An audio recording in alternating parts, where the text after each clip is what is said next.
আসসালামু আলাইকুম। কেমন আছেন সবাই? চলে আসলাম নতুন আরেকটা রেসিপি নিয়ে, কাবাব, গরুর মাংসের কাবাব। আমরা সবাই অনেকে কম বেশি কাবাব পছন্দ করে থাকি, সেজন্য নিয়ে আসলাম কাবাবের খুব সিম্পল একটা রেসিপি নিয়ে। কোরবানি ঈদে অবশ্য মাংস একটু বেশি থাকে বলে কাবাব টাবাব এগুলো করে খাওয়া যায়, তাছাড়া তো আমরা খাওয়া যায় না। আর কাবাব করতে তো অত মাংস লাগে না। আমরা মনে করি যে কাবাব করতে অনেক মাংস লাগে, আসলে অতটা মাংস লাগে না। আমি অল্প কিছু মাংস দিয়ে আজকে কাবাব করে দেখাবো। আমি অল্প কিছু মাংস টুকরো টুকরো করে কেটে নিয়েছিলাম। আর এটা হচ্ছে ডাল। ডালটাকে আমি সারা রাত ভিজিয়ে রেখেছিলাম। ভিজিয়ে রাখার পর ভালো করে কচলিয়ে ধুয়ে নিয়েছি। নেওয়ার পর এই ডালের সাথে আমি কিছু পেঁয়াজ কুচি করে আর কিছু পেঁয়াজ ঘষা করে দিচ্ছি। সেই সাথে দিচ্ছি হচ্ছে আপনার 1 টেবিল চামচ আদা বাটা, আর 1 টেবিল চামচ রসুন বাটা। আমি আদা রসুন একসাথে মিক্স করে রেখেছিলাম, তাই সেজন্য 2 চামচ দিয়ে দিয়েছি। তারপরে হলুদের গুঁড়ো, ধনিয়ার গুঁড়ো, জিরার গুঁড়ো, তারপর হচ্ছে লাল মরিচের গুঁড়ো, এগুলো সব কিছু দিয়ে লবণ দিয়ে দিব। লবণ দেওয়ার পর হচ্ছে আপনার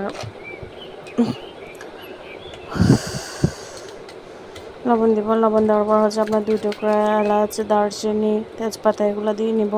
এগুলো দিয়ে মাংসর টুকরাগুলো উপর থেকে দিয়ে ভালো করে মিশিয়ে পরিমাণ মতো পানি দিয়ে নিব। 2.5 কাপের মতো বা 2 কাপের মতো যতটুকু প্রয়োজন ততটুকু দিবেন, অতিরিক্ত পানি দিতে হবে না। পানি দিয়ে ভালো করে মিশিয়ে এগুলো চুলায় বসিয়ে দিব। আমার পানি দেওয়া হয়ে গেছে, আমি একটু মিশিয়ে নিচ্ছি। দেখেন,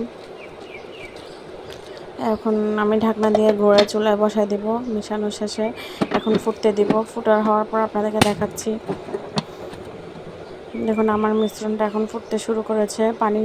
পানি শুকিয়ে আসলে আমি এটা নামিয়ে ফেলবো, নামিয়ে ঠান্ডা করে ফেলবো। আমার ডালের মাংসের ইয়েটা শুকানো প্রায় শেষ পর্যায়ে। দেখেন, আমার পানি পুরো শুকিয়ে গিয়েছে। এ পর্যায়ে আমি নামিয়ে ফেলবো। নামিয়ে ঠান্ডা করে আপনারা চাইলে শিলপাটায় বেটে নিতে পারেন অথবা ব্লেন্ডার করে নিতে পারেন। আমি ব্লেন্ডারে ব্লেন্ড করে নিব। তবে ব্লেন্ডারে ব্লেন্ড করার সময় কোনো রকমের পানি মিশাবেন না। বেশি নরম থকথকে হলে ভালো লাগে না পানি মিশালে। আমি ফিরে আসছি ব্লেন্ড করার পর। এখানে আমার ব্লেন্ড করা শেষ। মাঝে মাঝে 1-2টা ডাল গোটা রয়ে গেছে, এরকম থাকলে ভালো লাগে। আপনারা চাইলে একেবারে আমিষ করে ফেলতে পারেন। আমি একটু ডাল আস্তে আস্তে আছে আমারটাতে, কিছুটা নাই। তারপরে হচ্ছে আপনার দেখেন, আমার ব্লেন্ড করার পর জিনিসটা কতটা ক্রিমি হয়েছে। এখন এর উপর আমি আবার কিছু কাঁচা পেঁয়াজ কুচি, তারপর হচ্ছে কাঁচামরিচ কুচি, কাঁচামরিচ কুচি, তারপরে হচ্ছে আপনার ধনেপাতা কুচি।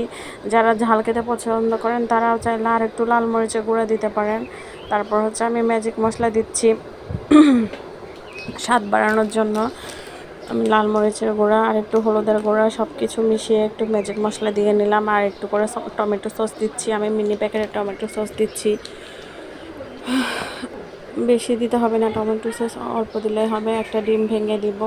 সব কিছু দেওয়া হয়ে গেলে দেখেন ভালো করে মিশিয়ে নেব। আমি সব কিছু দেওয়া শেষ, এখন ভালো করে মিশিয়ে নিচ্ছি। মিশিয়ে গোল গোল করে বলের মতো করে নেব। বলের মতো করে নেওয়ার পর আপনি চাইলে এগুলো ডুবো তেলেও ভাজতে পারেন, আবার হালকা তেলেও ভাজতে পারেন। আমি দুইভাবেই ভেজে দেখাবো আপনাদেরকে, কিছু হালকা তেল, কিছু ডুবো তেলে। এটা হচ্ছে কম তেলে একটা প্যানে অল্প তেল দিয়ে অল্প তেলে ভাজতেছি। এগুলো হচ্ছে হালকা তেলে ভাজতেছে আমি, এরপরে আবার ডুবো তেলে ভেজে নিব।